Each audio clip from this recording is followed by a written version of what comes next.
மொழி சமத்துவமே திமுகவின் லட்சியம் என முதலமைச்சர் மு.க.ஸ்டாலின் தெரிவித்திருக்கிறார். அண்மை தகவலாக நாம் பார்த்துக் கொண்டிருக்கிறோம். தொடர்பான கூடுதல் விவரங்களை எமது செய்தியாளர் கீதன் வழங்க கேட்கலாம். வணக்கம் கீதன், முதலமைச்சரினுடைய இந்த மடல் குறித்தான கூடுதல் விவரங்கள். வணக்கம்.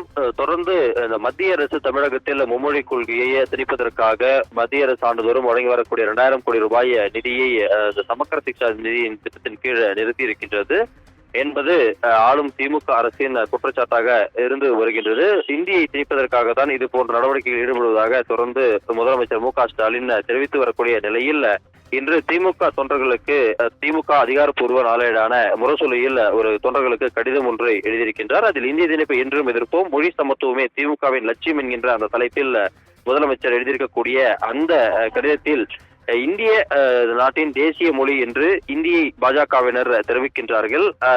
மக்களவைத் தலைவர் ஓம் பிர்லா சமஸ்கிருதம் பாரதத்தின் மூத்த மொழி என்கின்ற குறிப்பிடுகின்றார். இதெல்லாம் தவறான பரப்புரையாகும் என்கின்ற கருத்தை முதலமைச்சர் வெளியிட்டிருக்கின்றார். அதே போல இந்திய ஒன்றியத்தின் அலுவல் மொழிதான் இந்தி, ஆங்கிலமும் இணை அலுவல் மொழியாக இருக்கின்றது. இந்தி தேசிய மொழி என்பது முற்றிலும் தவறானது என்று முதலமைச்சர் தெரிவித்திருக்கின்றார். எனவே இந்தி தேசிய மொழி என்பது ஆதிக்கத்தின் வெளிப்பாடு என்றும் இந்தியா ஒற்றை மொழி பேசும் நாடல்ல, அது பல்வேறு மொழி தேசிய இனங்களின் ஒன்றியமாகும் என்கின்ற கருத்தை முதலமைச்சர் தெரிவித்திருக்கின்றார்.